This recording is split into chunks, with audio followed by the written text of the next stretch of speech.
Мадумаров кайрадан суракка чакыртылды. Жогорку кеңештин депутаты Адахан Мадумаров башкы прокуратурага суракка чакыртылды. Бул тууралуу мекеменин маалымат кызматынан тастыкташты.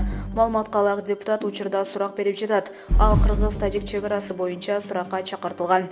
Эске салсак, Мадумаров 14-январда да ушул маселе боюнча башкы прокуратурага сурак берип чыккан болчу. Булак говорит ТВ.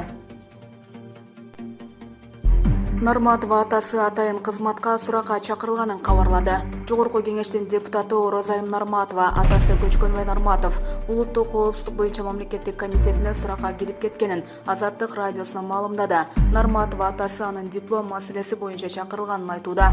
УКМКнын маалымат кызматы маалыматты тактап берерин билдирди. Бүтүн Кыргызстан фракциясынын депутаты Орозайым Нарматова 14-январда улуттук коопсуздук комитетине сурак берип чыккан. Атайын кызмат депутат Жалал Абад мамлекеттик окуу жайынан алган дипломуна байланыштуу чакырылганын билдирген. Булак Азаттык. Азимбек Бекназаровдун башка прокуратурада сурак берип жатканы кабарланды. Кыргызстандын Малайзиядагы элчиси Азимбек Бекназаровдун башка прокуратурада 2010-жылдагы июнь окуясы боюнча сурак берип жатканын жеке булактар кабарлады. Азырынча башка прокуратурадан маалымат бериле элек. 2021-жылдын аягында Ата Мекен партиясынын лидери Өмүрбек Текебаев, улуттук коопсуздук комитетинин мурдагы төрагасы Кеңешбек Дүйшөбаев жана Жалал Абад облусунун мурдагы губернатору Бектур Асанов июнь окуясы боюнча башка прокуратурага сурак берип чыккан.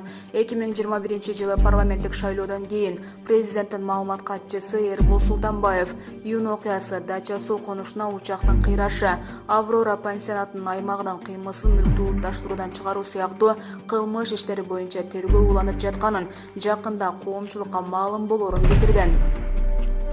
Аврора пансионатынын аймагынан кыймылсыз мүлктү улутташтыруудан чыгаруу 2017-жылы Манас аэропортунун жанындагы дача суу конушуна учактын кулашы жана 2010-жылдагы июнь окуяларына байланыштуу иштерди кайра иликтөөнү президент укук коргоо органдарына тапшырган болчу. Булак Азаттык.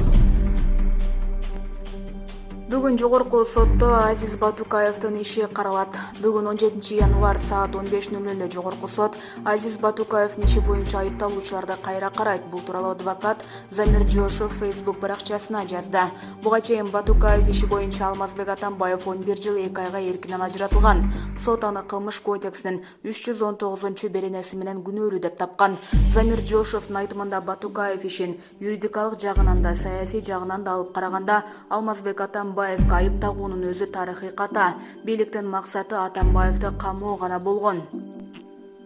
Бул иш боюнча 14 киши аргасыдан тергөө менен кызматташуу жөнүндө келишим түзүп, жазык иши үчүн маанисиз көрсөтмөлөрдү беришкен. Мындан улам ал көрсөтмөлөр Атамбаевга коррупция беренеси боюнча тагылган айыптоого негиз болуп бере алган эмес. Анткени 14 кишинин бири да Атамбаев коррупцияга барган, Батукаевден же анын жакындарынан пара алган деп көрсөткөн эмес жана көрсөтө да албайт. Көпчүлүгү СИЗОдо отуруп, анан айла жоктон тергөө менен келишим түзгөн.